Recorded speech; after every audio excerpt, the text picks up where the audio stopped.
loves, and welcome to today's video. It's a story time. I'm gonna cut my car off. I'm doing a story time in my car simply because I feel comfortable doing it in here, and every time I do a car story time, like, I'm not so distracted. Like, when I'm in the house, the air conditioning comes on, people are coming in and out, my phone keeps ringing. So today we're talking about my arm, whoop, whoop, my right arm, and what happened to me. This is not genetic. This is not something that happened in my adult life or even when I was a kid. This is not, it's kind of a freak accident, but it's not like a real like freak accident. This is a medical malpractice that happened to me. And a couple reasons why I just never sat down and made the videos. Number one, because I didn't feel like it. Number two, I didn't have all the facts. And three, I didn't want people coming for my mom. Like, I didn't want people to be like, oh, you know, she could have done this, she could have done that. Of course, people are going to think that. But I just want you guys to know that she did her best. And I'm going to explain all that in this video. And on top of, you know, this stuff, I don't want this to be like the focal point of my channel. I don't want people, I don't know. I feel like whenever somebody has like a medical ailment or a physical like deformality, that becomes the focus of their channel, and that's what they become known for. Like, people want to see you do makeup on your big scar. People want to see you do makeup because you're special needs, and they like seeing that, and that's what gets you views, because, you know, you're different or whatever. And I don't want that to be the focal point, not because it's a bad thing and I'm ashamed of it, but it's because that's not what my life revolves around. And people seem to think that whenever you have, like, let's say you have like a mental illness or, like I said, a deformality, people think that your life revolves around it. People don't understand how it depends on what it is. Like, you can't just categorize all of us, because my arm has such little that I know of to do with like my personal life that like, okay, dating, friendships, yes, it has something to do with it, and I'll explain that. But as far as just like doing everyday things, it doesn't hinder me. You know what I mean? So that's why it's like, it's so little thing, and I'm not getting stopped, and I'm not getting stared at everywhere I go. I mean, I do get stared at, but you know, usually it's not like arm related. You know, I'm pretty tall, I'm 5'8", whatever. Anyway, guys, so that's the point I'm making. But yeah, I'm happy to talk to you guys about this. I love my body, even though there are things that I could change about it. I love myself, and I'm one of those people that I'm a very logical, realistic person, and I'm surprised sometimes that I'm a Pisces, because I'm just so realistic, but I'm also a dreamer. But the good thing about that is that I've come to terms with things at a very early age. The only thing that has ever made me feel uncomfortable about myself are people who are uncomfortable with their selves, so they have to mirror it on somebody.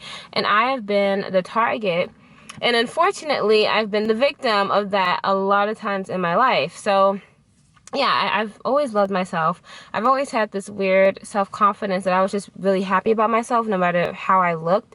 I just always identified myself as a human, so I go out however I go out, and it's good for me because I don't look for others like acceptance, so that's why it's easy for me to kind of go about in the world the way I've gone.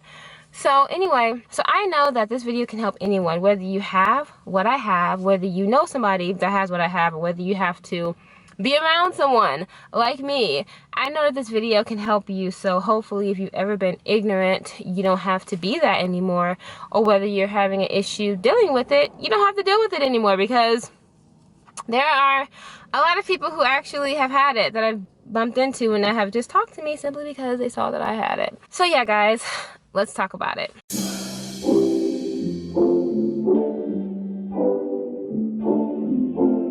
So this is a birth story. All of the opinions and all of the, you know, little bits and pieces that I'm going to talk about come from my mom. And yes, I'm wearing a t-shirt right now because I don't want that to be like what everybody's paying attention to and wondering what's going on. I mean, obviously it's my arm, but you know what I mean? But I am going to take off my little tank top and kind of show you guys what most of you who watch me already have noticed in my videos, but I'll explain to you a little bit more of why it's like that. Okay, so first off, I am half Nigerian, half African American. My dad is from Owari, Imo State, or whatever. My mom is from Louisiana. You mix that Negro with that, no, I'm just kidding. Sorry. So I was born in Omaha, Nebraska, March 8th, 1992 on a Sunday morning, but my mom went into labor on a Saturday night. Mom's pregnancy was pretty normal. She went full term, 9 months, and she was a vegetarian. She had been a vegetarian for a very long time. All the kids were pretty much not eating meat. Number one, meat was costly. Two, she had just never really eaten like that. But yeah, I mean, she ate fruits, vegetables, but she did drink dairy, and she ate like a little bit of fish. But she was craving like lemon custard ice cream really bad when she was pregnant with me. Like she would always get like a gallon a month or something. I mean, not like a gallon, but you know, the step up from the gallon that you actually went to Baskin-Robbins and you had to get the actual tub. She would get one of those per month, and it was like 30 bucks. It was cheap back then. Anyway, that's while my mom was eating, and she went to every single ultrasound, every single doctor's appointment. I mean, like any other pregnancy, she was on it, and she was no stranger to having kids. My mom had 4 kids prior to me, so she's pretty much an OG at this point. My mom was 38 when she was pregnant with me. She turned 39. That age is pretty common. You guys see a lot of people having children. My mom had my brother when she was like 36 or 37, and my dad was 29. Yes, my mom is 10 years my dad's senior, which could explain why he was so damn immature. And just a side note, my dad lied about his age big time when they first met. He was wearing a suit, he looked a certain way, he talked, he had his own business. So my mom thought that he was like in his 30s. She had no idea that he was in his early 20s. So like I said, my mom went into labor Saturday night around like 10:30, 11 o'clock. It was at night, and she was showering. She was singing some African music, and she had hit this high note, and then that's when her water broke. After her water broke, they drove to the hospital. So one thing that always rang into my mom's head is that when she was at the hospital, the doctors would always tell her, like, get a cab if your husband can't bring you or if he's being immature. They would always say that. And for some reason, that always kind of like rang in her head, like, what were they trying to say? So my dad brought my mom there. He was pretty much useless. Nothing else has been different in my part of my life with him. But he brought her. You know, they go there, they get settled into the bed, and pretty much as soon as she laid down, that's when the issues started. So she gets in there, and there's one nurse that's working with her, but the nurse is letting her know that another nurse is going to come in because she's actually getting off. This nurse was Miss Cynthia. She had just worked like a 12-hour shift. She was a lot older, and she had the flu. So she was ready to go home to her family. She told my mom, you know, I'm just going to get you ready, and then when the other nurse comes in, which should be soon, I'll get you started. Miss Cynthia waits. Nobody comes. My mom starts to get worried because Miss Cynthia is tired. She keeps going in the chair to sleep and, like, you know, sit down for a minute and then start her, you know, her things again. So my mom started getting worried. My dad is bored because, you know, not much is going on. He's really used to all of the attention being on him, and now my mom is having a baby. And even when my mom would, like, pay attention to other people and other kids especially, my dad would get really jealous. So this night when she's having a baby, like, everything is about her pretty much, and that's like a problem for my dad. So he starts going out in the hallway, doing his own thing, finding people to talk to, women to flirt with, whatever. My mom is on her bed, and she's in a lot of pain. Now, like I said, she got there around like 11, and she was already in labor. And she was just in a lot of pain, and she doesn't even remember if they got the IV started, which is weird because it's like that's one of the things that they just do. But she said that she doesn't remember that. Like, she was really supposed to start pushing like soon after they got there, but they wouldn't let her push. From what I can gather and understand, because they didn't really explain too much to my mom because they didn't want to get in trouble, but you know, when you're having a baby, the baby is working just as hard as you are. Like, the baby is moving the shoulders, you know, we're kind of like wiggling through, trying to find our way out. And it's more of a, you know, it's kind of like a ready whenever you are, but not for the baby. The baby comes out whenever they feel like it. A baby will show up in your kitchen floor, in your toilet, at a high school dance. Like, a baby will come whenever they feel like it, and they'll get out of you however they feel like it. You know what I mean? So I was ready to come out. My mom kept telling them that I was getting lower and lower. The nurse was checking, and she was like, "Ooh, you know, it is getting wider." My mom could barely close her legs at that point. And the doctor is nowhere to be found. The nurse kept going out trying to find him. My dad was really nowhere to be found because he had met some lady in the hallway, and you know, he was flirting with her. And he kept, and the first like 3 hours of the labor, he went to my mom's room and he was like, oh my gosh, you know, I met this lady and she's flirting with me. I'm not interested in her. He kept telling her that because he just wanted to go back outside and talk to the lady because he didn't want to get in trouble. And he was like, well, if I tell her now, I won't get in trouble. Yes, guys, he's an asshole. He's trash, pretty much. So he leaves and he's not really doing much. You know, the nurse starts telling my dad that you need to be concerned because, you know, she needs your support right now. So my dad kind of like reluctantly goes back in there, whatever. The doctor finally comes in because my mom really needs an epidural at this point. I mean, she had been needing it and I was already starting to peak. But this is where the problem started. When I was trying to get out of my mom's womb, you know, I'm turning myself, I'm doing whatever to get out. I come and I'm breech at this point. You know, I was totally normal. At first, I was head down. But now that I'm wanting to come out, I had become breech. And then the doctor comes in and he makes my mom sit up. This is where more of the problem started. When he starts the epidural, she's in so much pain because I'm trying to come out and my head, you know, my body is just pretty much shifted in her. My head is like this and, you know, her uterus is like that. So I'm pretty much tilted and I'm just trying to shake out of there. And, he starts the epidural, but then while they're doing the epidural, my mom couldn't really sit still because I was moving. And they finish it, but by the time they finish it, guys, I kid you not, this scared people, my arm comes out. And my mom could not sit down anymore because, like, you know, she was already moving and all that stuff. I'm coming out at that point. So they had to hurry up and lay her down on her back and start trying to get me out.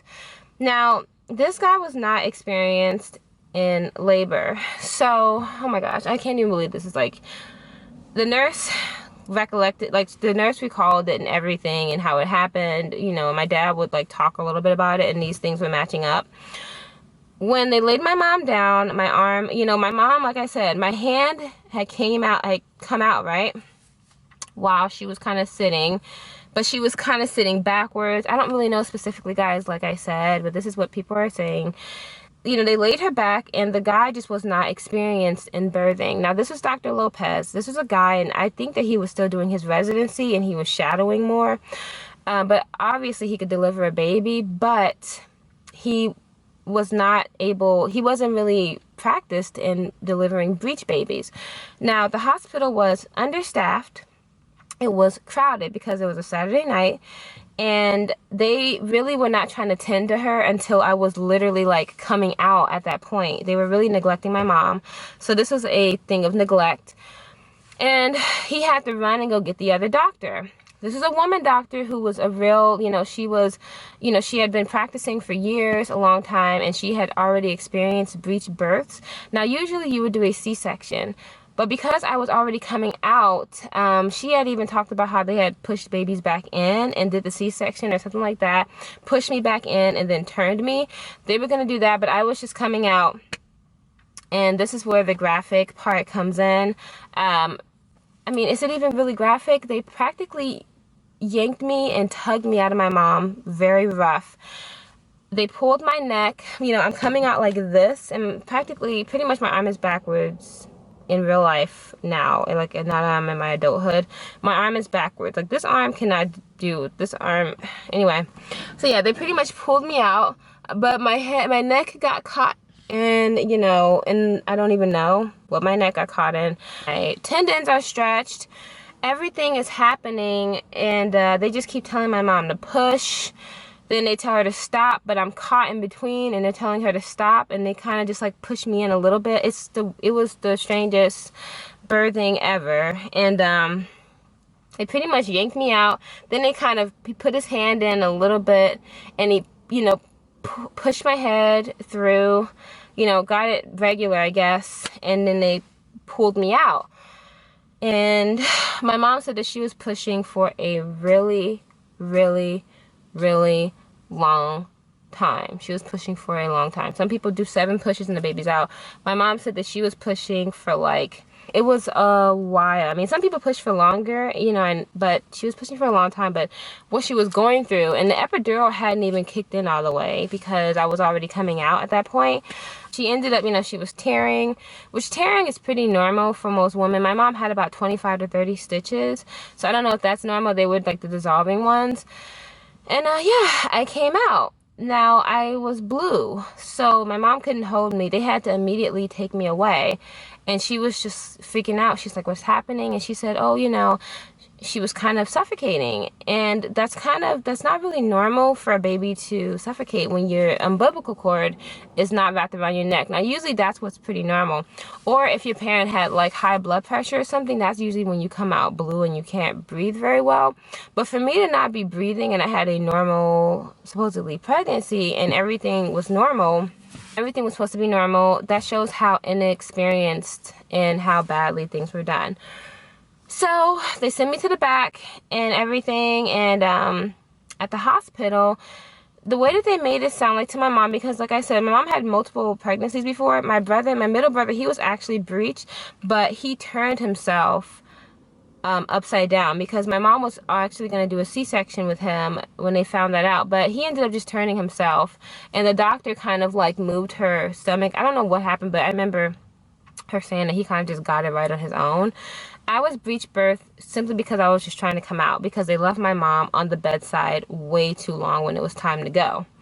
So anyway, the way that they made my birth sound like to my mom and my dad, from what they both recall, is they were just saying that she was breached. That's pretty normal. You just had a hard delivery. That was it. And he was like, she's gonna be fine. I was a baby and my bones weren't done forming, so I looked pretty normal. But when my mom was bathing me, when it was time, you know, she had recovered and everything, and she brought me back to the hospital. When we were leaving, the instructions that they told her was that she just needed to keep me close to her for the first few months because it was a traumatic birth. That's what they told her. And that, you know, I was fine, everything. My mom got back to the house.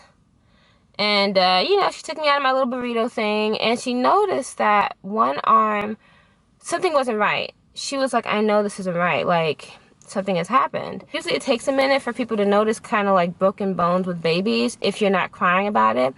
But mine was very visible. I couldn't straighten my arm. My shoulder, it wasn't formed all the way. And, she just noticed it, so we called the doctor, and he was like, everything's fine, she's gonna grow out of this. And you know, my mom had never heard of breech birth or anything, so my dad was saying that they did it on purpose. You know, he was really upset about it, and my mom just kind of wrote it off as something that was just gonna heal itself, and she had never met anybody else who had that type of birth. What I had at the time, 25 years ago, it just wasn't a thing. Anyway, when I got into my older years, that's when my mom started looking into getting a lawyer about this, because number one, the actual birthing wasn't, like, the way that things were handled weren't right, but because nobody was recording anything, there was nothing much that they could really do about it. But obviously my mom's birthing, you know, my birthing, it wasn't handled right. And the way that they yanked me out and was pulling and tugging, and they were extremely rough, you know, that wasn't done right. Guys, we have gone to 10, 15 lawyers.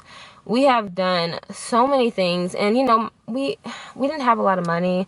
My dad, he was with a lot of women, and my mom ended up leaving him, and then you're down to one income now, and we just couldn't afford it. We couldn't afford even like basic things when I was younger. So getting a lawyer, even like those ones you would call 1-800, you know, if you don't win, we don't win, those type of things, even they weren't trying to have it.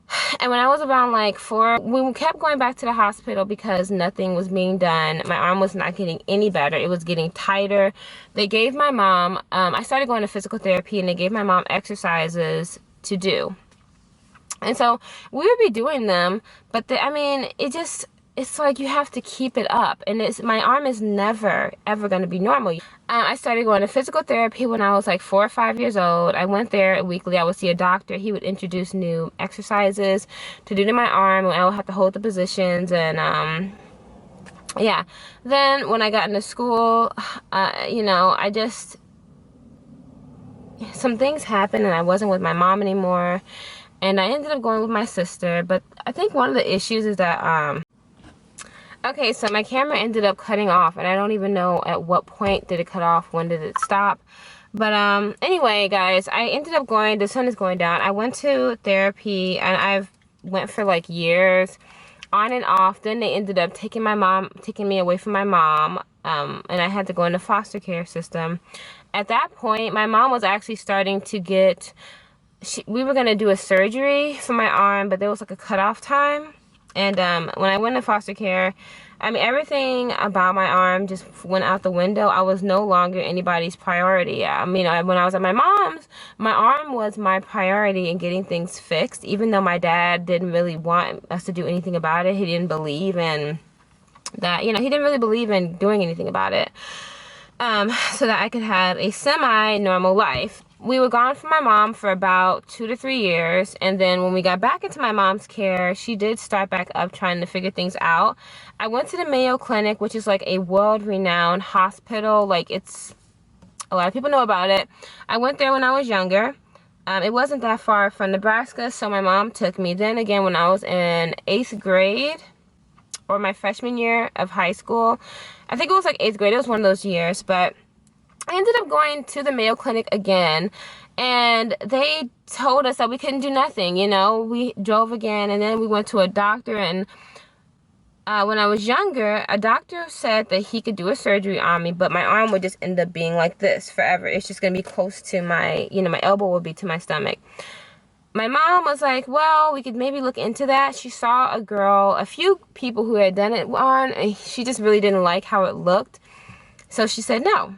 And then she was like, that could, you know, easily go wrong because they may not have the same exact case as my daughter has.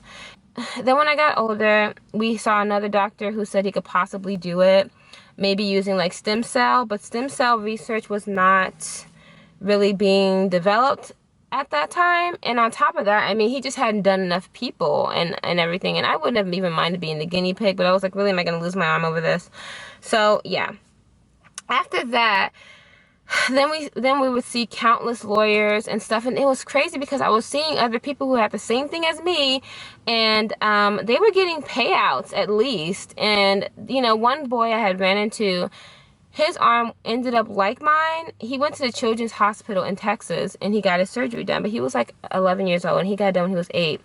And at this point, I'm getting older and older. You know, my bones are hardened and everything is getting so stiff, and I pretty much had like a cutoff day of like 17, and just things weren't happening, and I just gave up on it. I just was like, you know what, nobody wants to help us, we don't have enough money, nobody is doing anything. You know, we've gone to doctors, we've gone to even the best hospitals in the country, we've done everything. My dad doesn't want to support anything that we're doing and stuff. I was missing school, you know, and I hated school because I was bullied so much about my arm. I just hated it. But yeah, I mean, I just stopped caring about it. I didn't even want to do my arm exercises. I was just like, fuck this. I'm just going to be the person with my arm like this. And my arm has, you know, it has limited mobility, but it's there and I can use it. So I do have exercises that I can do. I do have a booklet that I can go by and do it. They gave me an armband specifically to strengthen it, but I don't use it and I don't do anything about it. So yeah, I mean, I totally could do more. Oh yeah, so guys, that's pretty much it. There's not much more to say about it. I do have limited mobility in my arm, yes, but my fingers work, all that. I have all my nerves, well, a lot of my nerves were damaged in the process and it's underdeveloped, but this is just something I'm gonna have to live with until something happens, you know. But I pretty much, like, I gave up on it like years ago. I just accepted myself as this, like, this is it, like, this is what I'm gonna be. Hey guys, so this is my arm. I had to change the ISO on my camera because it's getting so dark outside, but yeah, this is it. And let me show you guys. This is how it looks, and it's not really noticeable for some reason, whoops, in the car, but it's too short. Like my shoulders, if you look, well, this is my shoulder first, I'll show you that, and then I'll show you my arm. How can I show you? All right, so pretty much it's pretty obvious. One has more of like a more like floppy slanted appearance. This shoulder is more round, this shoulder, the shoulder pretty much ends right there, and it curves here. This one just curves, and I have to pick up my arm to even do that, because it doesn't lift. It lifts, like this one lifts upward, this one lifts like that. Like, so this one can go like that, and this one cannot. Like, this is the furthest that my hand will go, and I have to actually lead it. My arm is pretty much put on backwards, I'm not even kidding. This one goes like that. This one doesn't really go like that. Like, this one just naturally goes that way. This one naturally goes this way. So whenever I'm talking, it's like that. And yeah, and it just doesn't straighten. This arm is even shorter than this arm. It's just, I'll have to stand up to show you guys, but you can see my shoulders a bit more whenever I go like that, a little bit better. But when I go like that, it's not as noticeable. But when I go like that, see? So yeah, and then my arm sticks out like this. I have a tan, that's why it's so dark at the bottom. But yeah, my arm pretty much sticks out like this all the time. And yeah, so a lot of times whenever I'm doing my videos, it's just sticking out. Like, that's just what it does. I just don't care anymore so much. And then, like, and I'm driving, God. Anyway, see? So this one is straight. This one is not straight. See, it's like that. See? And this is my arm. You know what? See what I'm saying? Like, it's just a lot.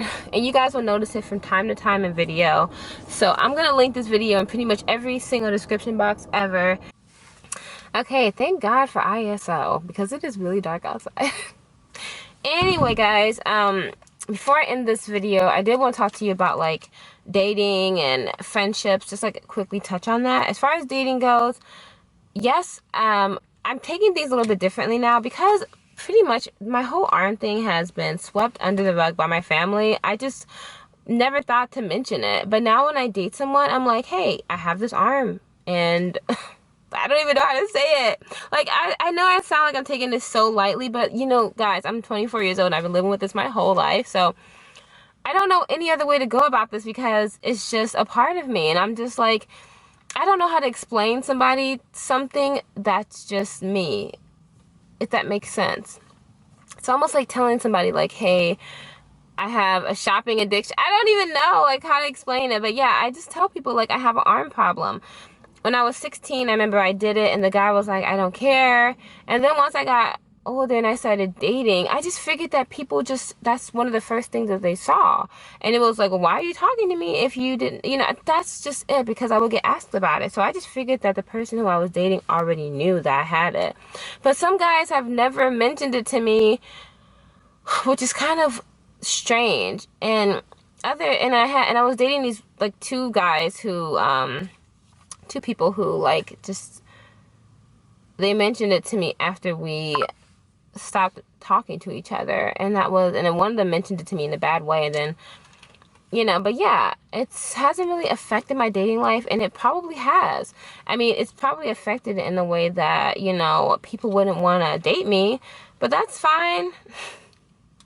You know, I don't know what else to say. Like, that's fine, because, like, you know, whoever, like, I'm not that crazy about, like, having to be with someone. Like, I don't need that all the time, and I'm glad I'm that type of person, because if I was, like, really needy with relationships and, like, really needing acceptance from, you know, like, a partner, it would be really bad for me. But yeah, and I don't know how it's going to happen when I get older, but hopefully I'll find someone, or, you know, something to preoccupy my time. But yeah, I mean, as far as dating goes, my arm has not really affected it, but it probably has. That's all I'm saying. And some people are probably just too nice because they're scared of hurting my feelings. And some people just see my arm and probably are scared of it, and they don't know what the hell is wrong with me. Probably don't know, you know?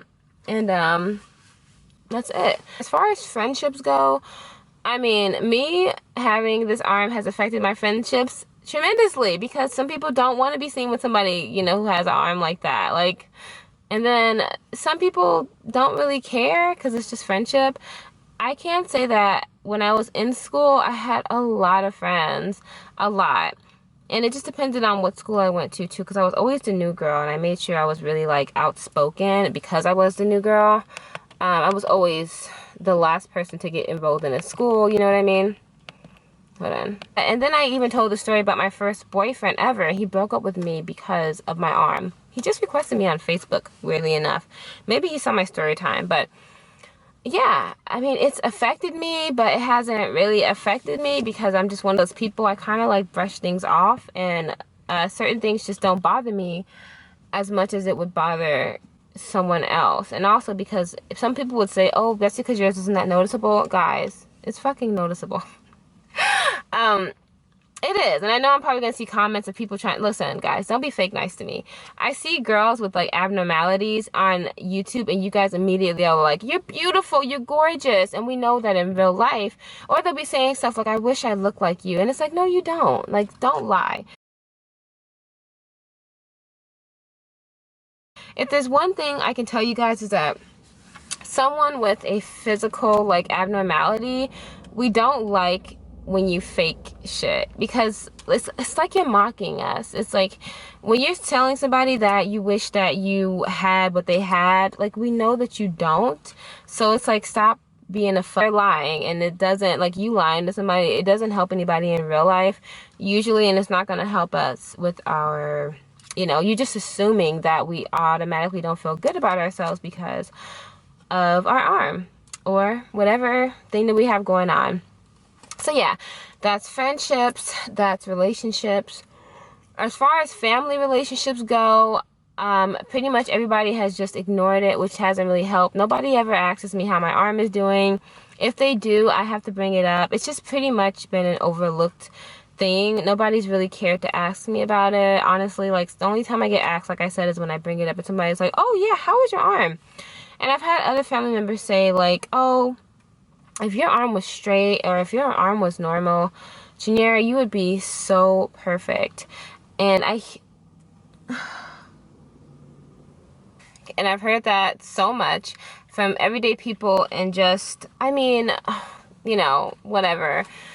Anyway, the stupid camera keeps cutting off. It's something that's been trying to stop me from telling the story like all day. It rained. My camera has cut off about 13 or 14 times. I've been beating the sun, needing to go out and go run some errands. But yeah, guys, I'm definitely going to talk more about this subject. I feel way more comfortable talking about it now. I just feel like this open book all of a sudden, and I've just been taking advantage of it. So I've been filming stuff that I really want to get off my chest and talk about. So yeah, guys, just something quickly. I know I'm going to get a lot of like malpractice questions. Like, it's like asking somebody, have you been to the doctor and your leg is literally broken right now? You know what I mean? If you could do it, you would, right? No, I'm just kidding. I know I'm going to get a lot of malpractice questions. I'm probably going to get a lot of people talking about how they don't notice it. You're going to notice it. If you ever meet me in person, you're going to notice it. But the only thing that I can ask from you guys is, you know, I'm pretty sure some people are going to unsubscribe simply because they don't want to be dealing with this, which is totally fine. I've seen people come out and talk about things, and people have been like, oh, fuck it, I'm out of here, and I don't care. Guys, if we could have done something, we would. We had very limited resources, and my mom did the best that she could, and honestly, like, I don't think I could possibly have a better mom than what I have. Like, she's really worked with me on a lot of things, and she's amazing. So, yeah, I love her. And yeah, I mean, my dad, he's crap. But, you know, he's recently started reaching out to me, so I do want to talk to you guys about that a little bit more and get your insight on things. Maybe I can put my phone here. Oh, okay, now I'm running. My battery died. My battery is about to die on my camera. And this is its third time dying while I was trying to film this, so yeah, I love you guys so much. Thank you for watching. I'm trying to think if I left out any details that are even important mentioning or anything. Yeah, like, yeah, it's not hereditary or anything. This happened while I was being born. The doctor is old. They're old now, but I think he ended up retiring and switching to, I don't even think Mr. Lopez is a doctor anymore. The female doctor, I'm not even sure, like, what she has going on now. And yeah, that's it. Anything that I miss out, guys, I will just put like a little text in it. So anyway, I love y'all so much. It's getting dark. Y'all deserve a better quality video than this, but I just really need to get this off my chest, and I'm glad that I have a platform to do it, so I'm using it. Anyway, I love y'all so much. Thank you for watching. Bye.